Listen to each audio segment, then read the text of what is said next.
sincere thanks to Shri Vipin Kumar GIS, Chairman of Airport Authority of India, for the welcome address and your continued support. I now request Honorable Union Minister and the Honorable Minister of State to formally launch the Wings India 2026 mobile app, available on both iOS and Android platforms. I now request the Honorable Ministers to please tap the screen.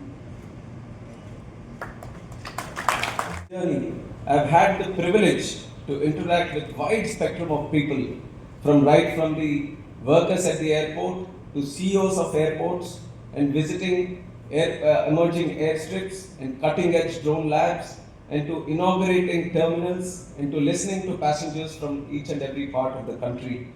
All these experiences have grounded me with one truth, and that is that civil aviation is not just infrastructure, but it is an aspiration. It is a dignity and it is development.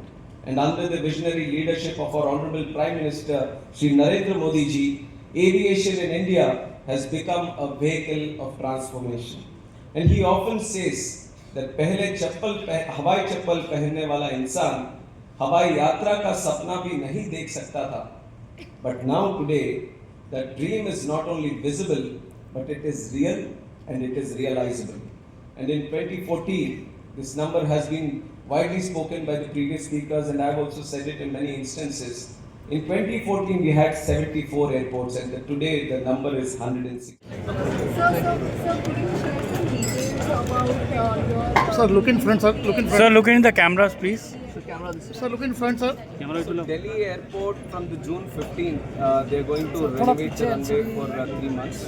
So we have had some meetings with all the stakeholders, especially the airport operator and then the airlines, just to see how we can seamlessly go through these 3 months of renovation without impacting the schedule of the airlines. So we have discussed with the airlines also, but with minimum effect to the regular schedule that is happening, we want to continue the operations, and very soon we are going to make a statement on that, on how much disruption might happen or how much rescheduling is going to happen. But we are keeping it to the most minimum because we have please time camera. We have time to plan right now, and we want to finish this runway operation because this is regarding putting Cat 3 in the new runway also. So that is going to help us in the fog season. So for that we want to complete it before the fog season. So that means thorough study on what has exactly happened. So we are waiting for the investigation to come from the agency. Once that is come, and if we see any problems, we are going to. Sir, NOTAM has been extended. Yes, NOTAM has been extended until the time. So this you have seen that has been continuing in the last time itself.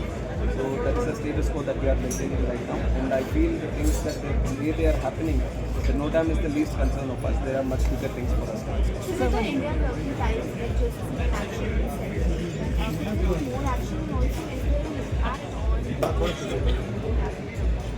on We are looking into that. At least for the time being, the ground handling services, the cargo services that have been there, we have in the basis of national security. We have removed the 30 players from that scheme, and we have seamlessly arranged for other players to gel in and operate right now. So we are seeing no problem with the operation that is happening. But further, as we long, we are going to take guidance from the security agencies also in this regard. This is not just a decision that the Ministry of Civil Aviation is single-handedly making. This is in the concern of the national security of the country, and it's going to be a collective decision. So we are going to take their inputs and move forward.